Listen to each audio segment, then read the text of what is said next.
The champagne glasses touched and Vivienne Carrington smiled as she accepted congratulations for the project that had rescued a collapsing $90 million contract. Nobody in that room said the name Grant Ellison, the single father who had stayed awake 3 nights rewriting the system she had just claimed as her own achievement. She called him a lucky technician, and the word lucky landed like a coin tossed to a stranger. The room laughed. I watched the laughter travel from one polished face to another, and I watched the door at the far end of the hall begin to open. Grant walked in, and he was not alone. Beside him stood Chairman Harrison Sterling. In Grant's hand was a sealed black envelope. If you enjoy watching contempt get overturned in the most satisfying possible way, subscribe now and stay with Grant while he opens that black envelope. I have been inside that building long enough to know how it breathes, and I can tell you that Carrington Vale Technologies was never quiet during a signing season. That autumn, the whole 38th floor smelled like burnt coffee and nervous cologne because a logistics giant called North Star Dynamics had agreed in principle to a technology contract worth almost $90 million. Everyone from the sales floor to the executive suite had already spent that money in their imaginations. There were renovation plans, hiring plans, and a rumor about a new campus in the desert. What almost nobody outside the engineering wing understood was that the platform they intended to hand over had begun to fail in ways that no slide deck could disguise. I knew because I had seen the error logs before the executives had. 7 days before the public announcement, the new system started dropping transactions during peak load, and it did not do so politely. It failed in the middle of simulated freight routing, which meant that in a live environment, it would have lost track of actual trucks carrying actual cargo across actual state lines. North Star's technical committee had scheduled one final validation run, and everyone in the room understood the arithmetic. One more failure and the contract would be cancelled.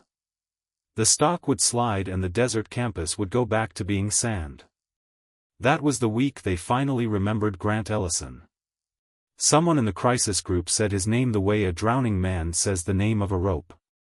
Grant was 39 years old and held the title of Senior Systems Architect, which at Carrington Vale meant he did the work that other people announced. He drove a sedan old enough to have a cassette deck nobody had ever removed, wore shirts that came in packs of 3, and skipped almost every company celebration. He had no graduate degree in business, no family money, and no interest in the tournament of small cruelties that passed for advancement on the executive floor. What he did have was an unusual gift for building systems that survived their own worst days, and an even rarer gift for staying calm while everything around him burned. I had watched him talk a panicking director off a ledge with nothing but a whiteboard and a steady voice. He never raised that voice, not once in all the years I observed him. Vivienne Carrington did not want him in the crisis group. She was 42, the chief executive of a $2 billion company and a Carrington by blood, which in that building was a kind of weather rather than a surname. She had grown up among people who finance things, and she had learned early that the world rewards whoever stands closest to the microphone. She was genuinely intelligent, genuinely persuasive, and genuinely gifted at making investors feel that the future was already under contract. But she carried a private conviction that the people who built things were a separate species from the people who mattered. Grant, with his old sedan and his packs of 3 shirts, belonged firmly to the first category in her mind. The first crisis meeting told me everything I needed to know about how the following weeks would go. Grant stood at the display, traced the data path with 2 fingers, and explained that the platform had one central point of failure that every other component depended upon. He said the patches already applied had made the system faster at breaking rather than less likely to break. He was 6 sentences into the explanation when Vivienne set down her pen with a small deliberate click that stopped the room.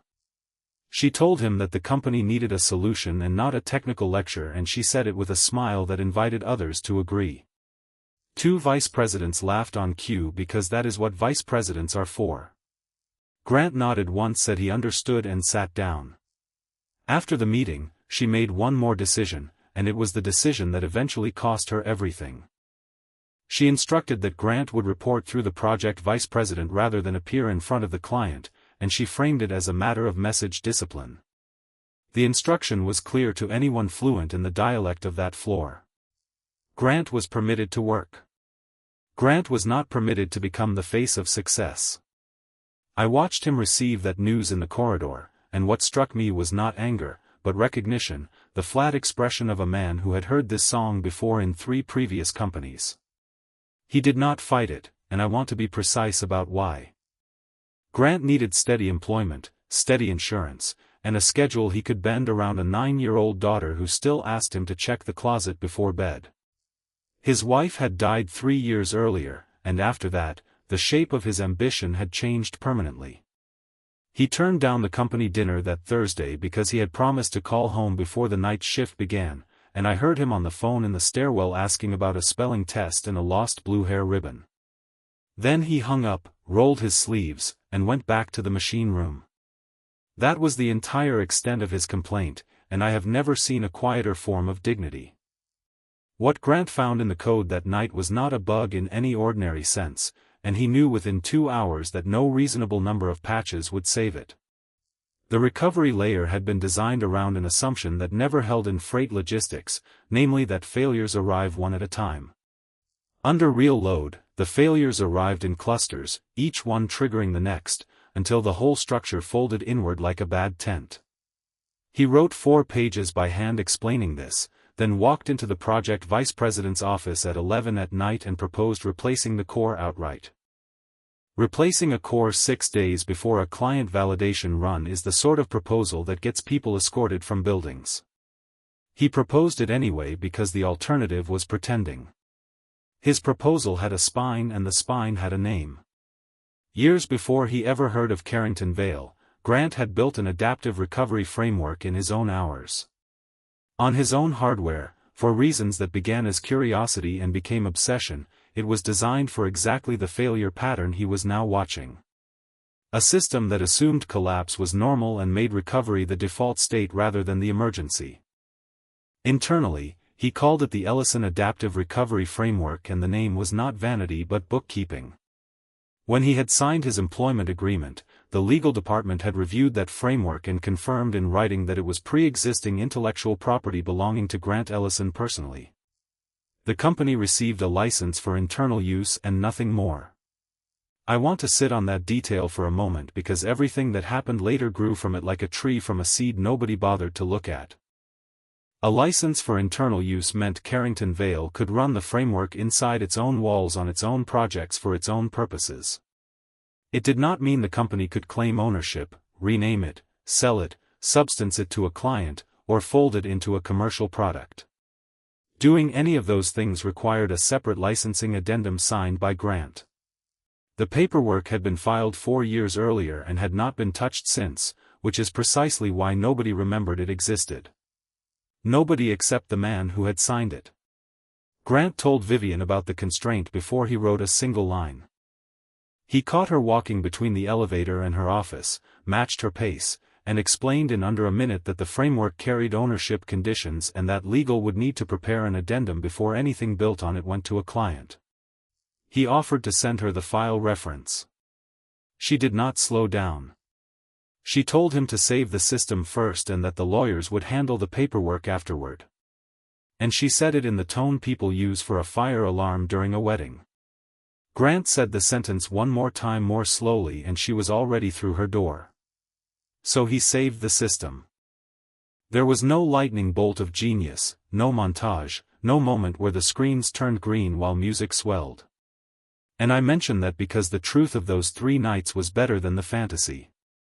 He rebuilt the recovery core in staged increments and he failed publicly and repeatedly in front of the 4 engineers who stayed with him. A junior developer named Casey Rohr found an integer overflow at 2 in the morning that would have destroyed everything on the second day.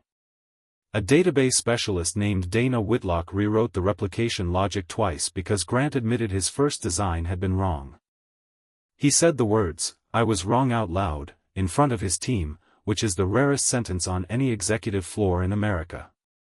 North Star's validation run began at 9 that Friday with their technical committee watching remotely and 3 of their executives sitting in a glass room on the 38th floor. The test lasted 6 hours and simulated the loss of 2 data centers, a corrupted routing table and a deliberate flood of malformed freight records. Not one interruption occurred. The recovery layer absorbed every injury and kept moving. And at the end, the lead engineer from Northstar asked in front of everyone who had designed the architecture. The project vice president answered that the company had assembled an exceptional team. Grant was in the machine room at that moment, 30 feet away, changing a failed drive with his sleeves still rolled. The contract was saved, and for about 40 hours the engineering wing believed something decent was about to happen. Casey started a rumor that Grant would present at the announcement. Dana said out loud that he ought to get his name on the platform, and nobody argued. I remember the peculiar sweetness of that Monday. The way people who never win started acting like winners. And I remember thinking that the executive floor had already made its decision 2 days earlier.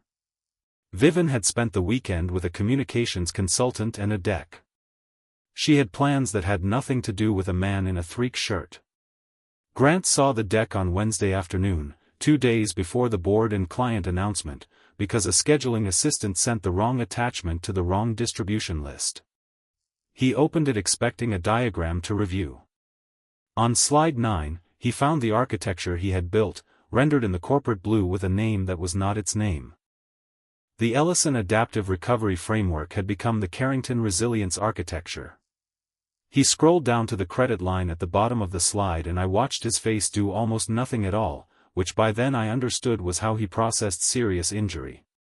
The credit line read Executive Innovation Office under the leadership of Chief Executive Vivienne Carrington. His name appeared nowhere in 81 slides. Not in the architecture section, not in the acknowledgments, not in the appendix where they listed contributing groups by department number. Dana's name was gone. Casey's name was gone. The 3 nights had been compressed into a phrase about executive vision, translating engineering capacity into client value, which is the sort of sentence that gets written by people who have never once been awake at 4 in the morning fixing something. Grant printed slide 9, folded it in half, and took the elevator up. He did not draft a speech on the way because he genuinely believed there had been an error. Vivienne received him standing, which was itself a statement, and she kept a hand on her desk as though the meeting might end at any second. Grant put the printed slide down and said calmly that she could not present the technology as company-developed property and that the name change created a legal exposure regardless of what anyone thought about credit. He said the word exposure twice, and he said it without heat. She glanced at the page for perhaps 2 seconds. She did not deny that he had built the framework. She simply denied that it mattered, and she did it with a fluency that told me she had made this argument before to other people who no longer worked there. Engineers write code every day. She said, chief executives turn code into a business. She explained that the market did not buy architecture. It bought confidence, and that confidence had a face, and the face had to be hers because that was the actual job. She said the company had paid his salary during those 3 nights, which meant the company had bought the outcome. Then she looked at him and delivered the sentence that I suspect she had been saving. You are paid to solve problems, Grant. Do not confuse a paycheck with a right to stand on a stage. He absorbed it. And then he did the only thing he had left, which was to be specific. He named the file, the date, and the clause. And he told her that the framework was recorded as pre-existing property with an internal use license only, and that presenting it to a client as a company-owned commercial asset would require an addendum that did not exist. He offered again to send it to her, and Vivienne laughed, not cruelly, which somehow made it worse, but the way a person laughs at a child explaining tax law. She was the chief executive of a $2 billion corporation with a legal department on retainer, and he was one man with a printout. She told him the legal team handled hundreds of agreements and that this was exactly the sort of item they cleaned up after the fact.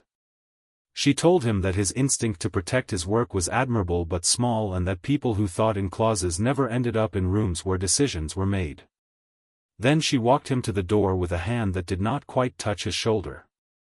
You are very good at repairs, she said. Keep being good at that. I have replayed that exchange many times. And what strikes me is how completely she believed she was being generous. Grant went back down to the 38th floor and stopped arguing. And this is the moment the story turned. Though nobody could have seen it that afternoon, he did not send an angry message. He did not tell his team because telling them would have handed them a burden they could not carry without risking their own jobs. Instead, he sat down at 7 in the evening after his phone call home and began methodically saving copies of documents he was already required to retain under the company's own governance policy. That distinction mattered enormously later, and he knew it at the time. He was not stealing anything. He was keeping what the rules obligated him to keep. He saved the development journal with its time-stamped entries going back 4 years. He saved the commit history from the version control system, every author tag intact. He saved the original design documents with their creation metadata, the load test results from all 3 nights, and the message in which Vivienne's office had instructed that the framework be renamed. He saved the original intellectual property schedule from his employment agreement, the one the legal department had signed and countersigned and forgotten. He organized all of it into a single encrypted archive, labeled it with the date, and closed his laptop at 9:40. Then he drove home and helped a 9-year-old find a blue hair ribbon behind a bookshelf. Anyone watching from the outside would have assumed he was preparing to sue, and I think even Grant half believed that himself for about 18 hours. A lawsuit was the obvious shape of it. A quiet engineer, an arrogant executive, a stack of evidence, and a courtroom somewhere in the distant expensive future. But a lawsuit would have taken 3 years, cost more than he had, and ended with a settlement and a non-disclosure agreement, which is how these stories usually end in the real world. That was not what happened. What happened instead began with a telephone call at 7:20 the next morning. The call did not come from a lawyer, and it did not come from Human Resources, which was the only department Grant had expected to hear from. It came from the office of the chairman of the board. A calm assistant asked whether he could come up to the 47th floor at 8:15 and mentioned that the chairman preferred not to schedule things through the executive calendar system. Grant had worked in that building for 4 years and had never been above the 38th floor. He said yes, hung up, and stood in the parking garage for a full minute trying to decide whether he was about to be fired. Then he took the elevator, which stopped twice and required a separate key card for the final ascent. Harrison Sterling was 67 years old and represented the largest block of shareholders in the company. And in 4 years, Grant had never once seen him at an internal celebration. He did not attend the champagne evenings, the quarterly rallies, or the golf outings, and there were people at the vice president level who would not have recognized him in an elevator.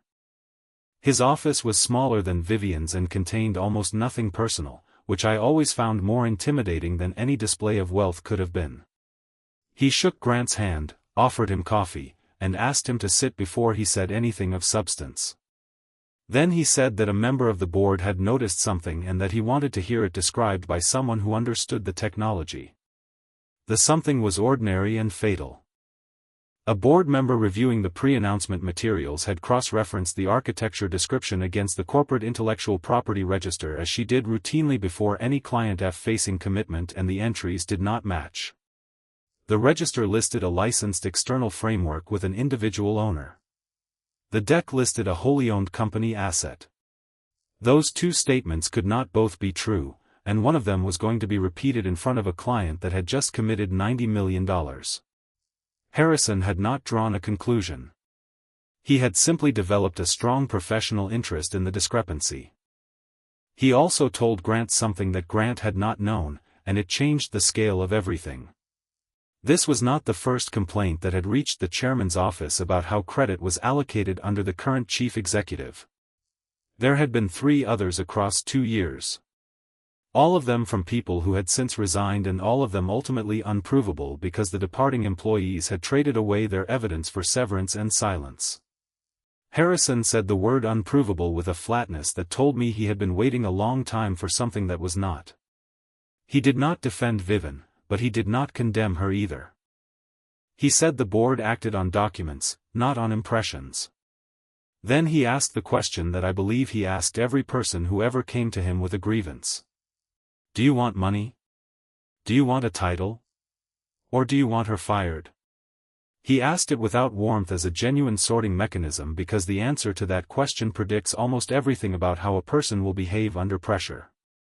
Grant thought about it for perhaps 4 seconds. Then he said none of those. He said he wanted the chairman to look at the documents and that whatever the documents showed would be fine with him.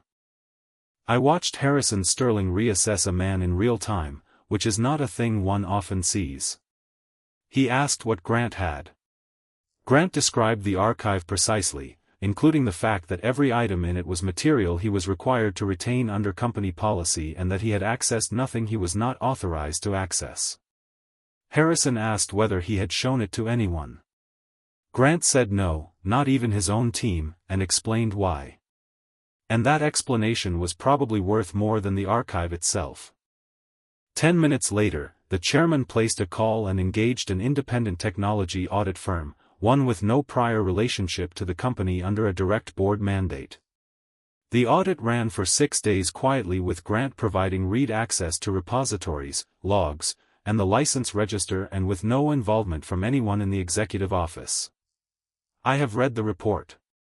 It found that more than 80% of the deployed recovery architecture derived directly from Grant's pre-existing framework traceable line by line through 4 years of commit history. It found metadata showing that the presentation documents had been edited from a workstation registered to the chief executive's office. It found that Grant's name had been removed from the credit fields after the successful validation run and not before. And it found no record anywhere of a commercialization license. There was one more item, and it was the one that made the report lethal rather than merely embarrassing. Buried in an archive thread was a message from Vivienne's assistant confirming that the rename had been executed on the chief executive's direct verbal instruction with the original phrasing quoted back for approval. The quoted phrasing was 6 words long and would eventually be displayed on a very large screen. Harrison read it twice and then set the page face down on his desk, which is the closest thing to an emotional reaction I ever observed from him. He asked the auditors one question, which was whether the timeline could be interpreted innocently. They said no.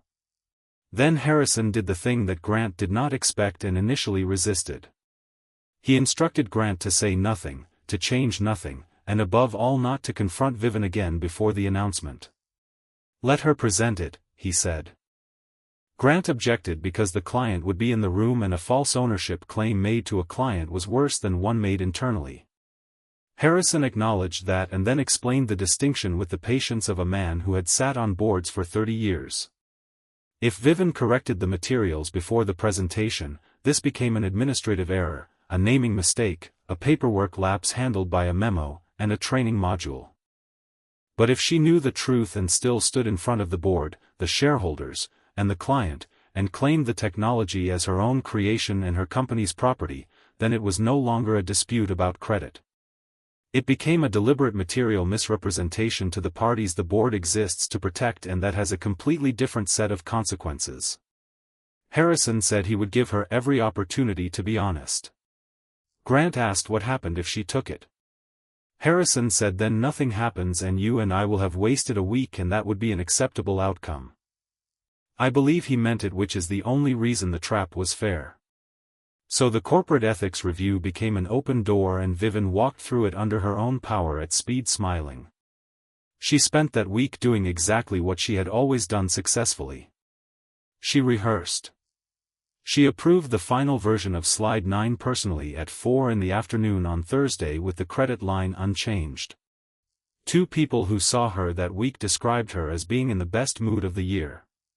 She had no idea an audit existed, and I have thought often about how much of her downfall was built from that single absence of curiosity. North Star Dynamics formally confirmed on Friday morning that it would proceed with the contract, and by 2 o'clock in the afternoon, the executive floor had been rearranged for a celebration. There were caterers, a string trio nobody listened to, and enough champagne to embarrass a wedding. The guest list was the actual power of that company compressed into one room, which is to say 7 board members, 4 institutional investors, the entire executive committee, and 3 senior representatives from the client. The engineering wing was represented by exactly nobody. Casey and Dana learned about the party from a photograph on an internal news page. And Grant learned about it from Harrison, who told him what time to arrive and where to wait. At 6:40, she stood at the display and walked the room through the new platform, and slide 9 went up behind her at a scale of about 9 feet. The Carrington Resilience architecture. She described the failure that had nearly killed the contract and the response that had saved it. And she described the response as an act of executive resolve. Not once in 11 minutes did she say the name of any engineer. She used the phrase "our people" twice in the possessive, which is the grammar of ownership rather than gratitude. The room applauded and the client's lead engineer nodded along, having no reason on earth to doubt her. Then an investor asked the obvious question, the one that had a factual answer sitting in the building's own registry. Which technical group actually created the recovery architecture? He asked because he wanted to know whether the capability was repeatable. Vivienne answered that it had been developed under her direct supervision within the Executive Innovation Program and that the methodology was now a company asset that could be deployed across other verticals. She said the word asset with real pleasure. I watched Harrison Sterling standing near the back with an untouched glass write 2 words in a small notebook and put it away. Nothing else in his posture changed at all. The moment that eventually destroyed her came from a friendly source, which is usually how these things arrive.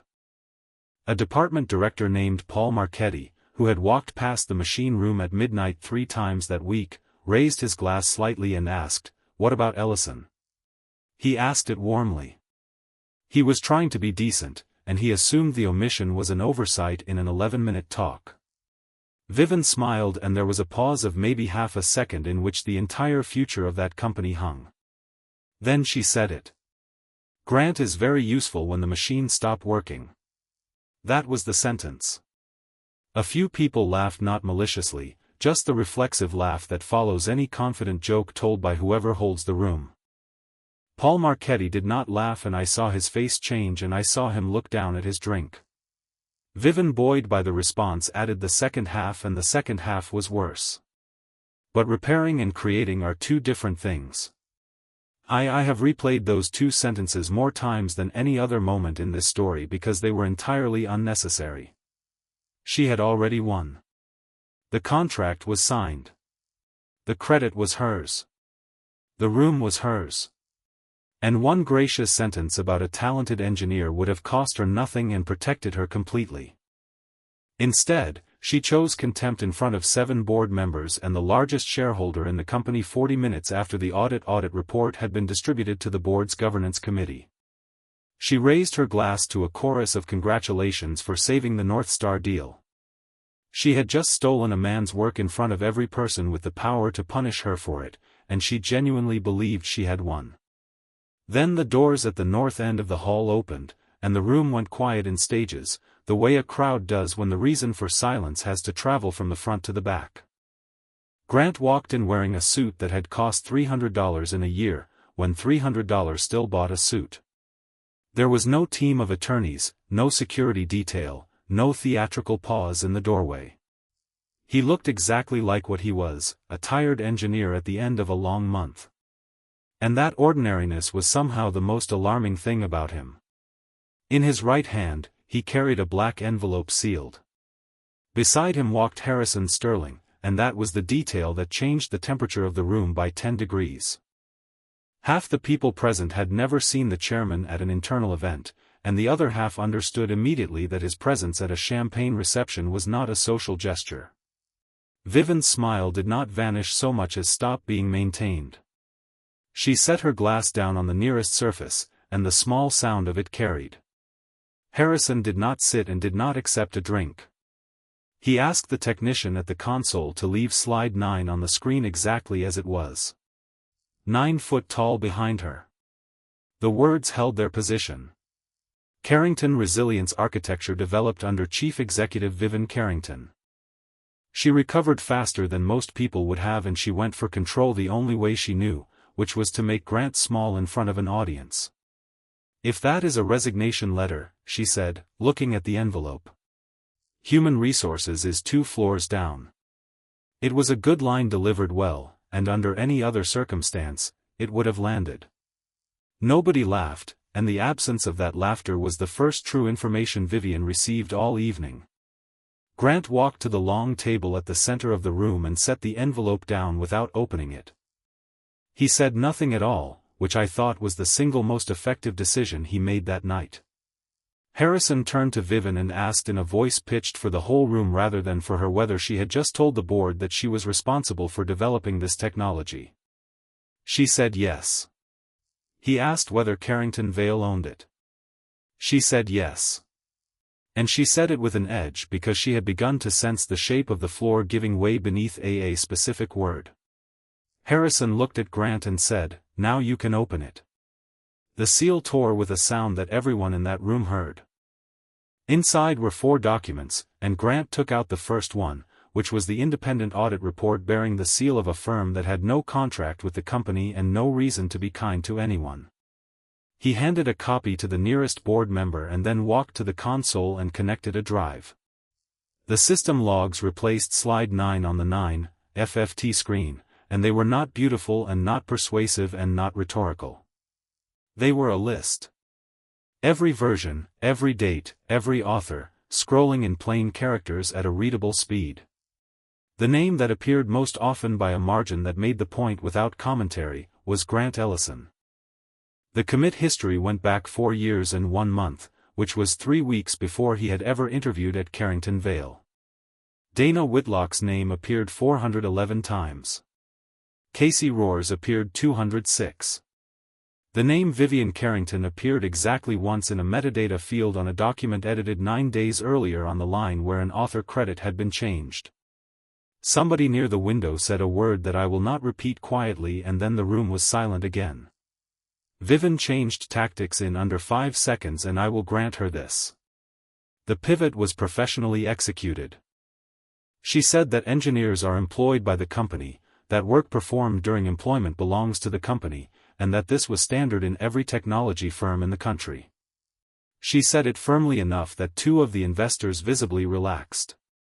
Because it sounded like law, and most people cannot tell the difference between sounding like law and being it, she suggested the audit had confused authorship with ownership. She asked whether they were really going to litigate a credit line at a celebration. Grant did not argue with a single word of it. He simply reached into the envelope and took out the second document. It was 6 pages stapled with a signature block from 4 years earlier, and it was the intellectual property schedule attached to his employment agreement. He read one line aloud, and it was the only time all evening that he raised his voice enough to fill a room. The Adaptive Recovery Framework was listed by name as pre-existing intellectual property of Grant Ellison. Beneath it, in the plain language of a contract nobody had read since the day it was signed, was the scope of what the company had actually been granted. Internal use license. That was all. The document explicitly withheld the right to rename the framework in a manner asserting ownership, the right to sell it independently, the right to substance it to any third party, and the right to integrate it into any commercial deliverable without a separate signed addendum. Grant asked the room a single question, and he asked it without any pleasure at all. Was there an addendum? The company's general counsel, standing near the third window, said no, in a voice that barely made it across the room. I watched the arithmetic land on the client representatives first because they were the ones with the most immediate exposure. North Star Dynamics had just publicly committed to a $90 million contract built on a technology that Carrington Vale did not hold commercial rights to deliver. That is not a credit dispute. That is a hole in the middle of the deal. And everyone who understood contracts understood it at the same instant. If Grant declined to license the framework, the deployment could freeze, the contract could unwind, and the company would be explaining to a client and to its shareholders why nobody had checked a 6-page document that lived in its own filing system. Vivienne went pale and it was the first genuinely unguarded expression I ever saw her wear because the man she had described 11 minutes earlier as being useful when the machine stopped working was now the only person in that room capable of solving the problem she had created. He held the one signature that mattered. Every board member, every investor, every executive with a bonus tied to the North Star revenue was now dependent on the goodwill of an engineer they had not thought to invite to the party. She tried the last available exit and blamed the legal department for failing to flag the license. It was not an unreasonable defense, and for about 4 seconds, it might have worked. Then Harrison Sterling took the third document out of the envelope himself, and he did it slowly because he understood the theater of paper better than anyone there. He handed it to the technician, who put it on the 9FT screen. It was a message from Vivienne's own account, dated 9 days earlier, addressed to her assistant, and it contained 6 words. Remove Ellison's name. Branded as Carrington Technology before the presentation. The timestamp was 2 hours after Grant had explained the license constraint to her in the corridor outside her office. There was no path backward from that screen. The general counsel could not argue it. The investors could not reinterpret it, and Vivienne could not blame a department for an instruction issued in her own words from her own account. Harrison did not editorialize. He let the 6 words sit there at 9 foot tall for what I estimate was 20 seconds, which in a silent room full of powerful people is an extraordinarily long time. Someone set a glass down on a table and the sound was almost violent. And then Grant did the thing that made this story worth telling. He said he was not going to hold the technology hostage. He took out a 4th document, and it was not a lawsuit and not a demand for damages. It was a licensing agreement drafted at his own expense by a solo attorney in a strip mall in the suburbs, granting Carrington Vale full commercial rights to the framework for the North Star deployment and beyond at a royalty rate that 2 investors later described as embarrassingly reasonable. He had prepared it before he ever walked into the room. He had never intended to break the company. He had only intended to be seen. But the agreement carried conditions, and the conditions were where Grant won something that no court could have awarded him. Public credit in the platform documentation and in the client materials for the actual engineering team by name. A bonus pool distributed to every person who had worked those 3 nights, calculated as a share of the contract value rather than at management's discretion. A binding internal authorship policy protecting engineering credit on all future company products, a technical review board reporting to the board of directors rather than to the chief executive's office, and a formal non-retaliation guarantee for any employee who had provided evidence to the audit. Not one clause enriched him personally beyond a modest royalty he could have multiplied by 10 and gotten. I watched 2 board members read that list and then look at Grant with an expression I can only describe as recalculation, because a man who takes money is a problem you can price, and a man who takes structural reform is a different category of person entirely. Paul Marchetti, who had asked the question that started all of it, read the bonus pool clause and put his hand over his mouth. Casey Rohr's name was in paragraph 3. Dana Whitlock's was in paragraph 2, listed as co-architect of the replication layer, which she had earned twice over. Vivienne, standing beside a 9FT screen displaying her own 6 words, believed at that point that the worst had passed. She had been exposed, humiliated, and outmaneuvered. But she was still the chief executive, and chief executives survive bad evenings all the time. She began composing the recovery in real time. And I could see it forming. The apology that was not quite an apology, the reference to a chaotic week and a communications failure, the promise of a thorough review. She turned toward the board members with her hands slightly open. She never got to deliver it because Grant had not taken the last page out of the envelope. Harrison Sterling reached in and took it himself. And the fact that it was his hand rather than Grant's told the room whose document it was. It was a special resolution of the board of directors drafted by outside counsel and circulated to the governance committee that afternoon, 40 minutes before the champagne was poured. Vivienne read the header from 6 feet away and moved immediately to the strongest argument available to her. You cannot remove a chief executive over a dispute with an engineer, she said, and she was correct, and it was the wrong sentence. She said it twice, louder the second time, which was the only moment all evening when she lost control of her voice. Harrison corrected her with the mildness that made him formidable. Nobody is suspending you over a dispute with Grant, he said. He turned and looked up at the screen, at the 6 words still hanging there in white characters, and he let the room follow his eyes. You are being suspended for knowingly presenting false information to the board, to a client, and to the shareholders of this company. He paused and added one more clause because precision was the whole point.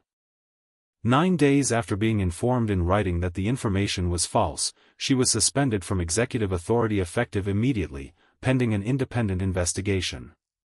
There were no security guards, no dramatic escort, no shouting.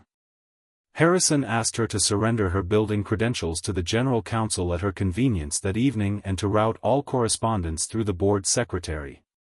And then he thanked her for her service in a tone that contained nothing at all. What actually broke her was quieter than any of that. It was watching the people who had toasted her 11 minutes earlier begin to set their glasses down one after another on whatever surface was nearest. She looked at Grant, then across the table with a torn black envelope on it, and she said the only thing left. "You planned this." She said it as an accusation.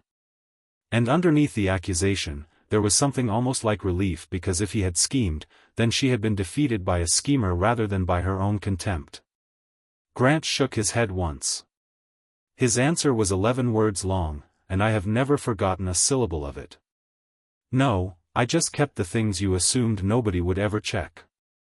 The independent investigation took 5 weeks and interviewed 81 current and former employees, and it found that the North Star episode was not an isolated lapse but a pattern. 2 previous product launches had credited the Executive Innovation Office for work traceable to named engineers, both of whom had resigned within 6 months. A patent filing from 2 years earlier listed an inventor who had not written the underlying method. The committee's language was restrained, which made it more damaging than any accusation could have been. Vivienne Carrington left the chief executive position by agreement with the board before the report was published. There was no criminal referral, no per walk, no vengeance beyond the ordinary consequences of the facts. I have thought about why that ending feels sufficient. And I believe it is because she lost the only thing she had ever actually valued. Not the salary, which her family did not need, and not the office, which was only a room with a good view of a river. She lost the reputation of a visionary leader, the story about herself that had justified every small theft along the way in an industry with a long memory and a short list of chief executive seats. That story was her entire inheritance. She surrendered it in a room full of witnesses in exchange for 11 words about a man who fixed machines. That is the whole price, and she said it herself. North Star Dynamics proceeded with the contract 19 days later once Carrington Vale had executed a lawful commercial license with Grant Ellison and the client's own counsel had reviewed the chain of rights. The bonus pool paid out in December, and Casey Rohr used his share for a down payment on a house in the eastern suburbs. Dana Whitlock's name appeared as co-architect in the platform documentation and later on a conference stage in Denver where she spoke for 30 minutes about failure-driven recovery design. The authorship policy became a hiring advantage that the recruiting department quoted for years. The Technical Review Board met for the first time in January, reporting to the directors rather than to any executive office. Grant was offered the role of Chief Systems Architect, a position that had not existed before and that reported to the Technology Committee of the board rather than to any chief executive. He accepted it after asking for 2 things. A guarantee that he could leave the office by 6 most evenings and a budget line for training junior engineers. Harrison Sterling asked him afterward privately why he had not demanded more when he held every card in the building. He could have named a number with 7 figures in it and gotten it inside an hour. Grant took a while to answer, and when he did, it was not a speech. He said he had watched too many excellent people walk out of good companies because they had decided their work would never be seen. He said he had come close to being one of them more than once and that the difference between staying and leaving had never been money. It had been whether anyone with authority ever looked directly at the work. He said he did not want to be the next name on that list, and he did not want Casey or Dana to be either. Harrison did not respond to that immediately, and I do not think he needed to. What he did instead was rewrite the company's engineering charter over the following year using almost that exact framing. Sometimes the most durable revenge is a policy document. Some months later, Grant walked through the corridor outside the room where the champagne had been poured on his way to a meeting about something entirely unrelated. Mounted on the wall beside the door was a display panel describing the platform that now ran freight for a client in 14 states. It read Ellison Adaptive Recovery Framework created by Grant Ellison and the Carrington Vale Systems team. There was no champagne in the corridor and nobody applauding, and the light was the ordinary fluorescent light of a Tuesday afternoon. He stopped and looked at it for perhaps 4 seconds. Then he kept walking because he had a meeting at 2 o'clock and a daughter with a recital at 6 o'clock. In his new office, in the second drawer of a plain desk, the black envelope sits under a stack of technical journals. It is torn along the top and empty now, and he has never framed it or shown it to a visitor or told the story at a company function. I asked myself for a long time why he kept it at all, and I have settled on the simplest explanation. It is not a trophy. It is a reminder that the most dangerous person in any room is rarely the one speaking loudest from the front and is very often the quiet one at the back who saved the evidence.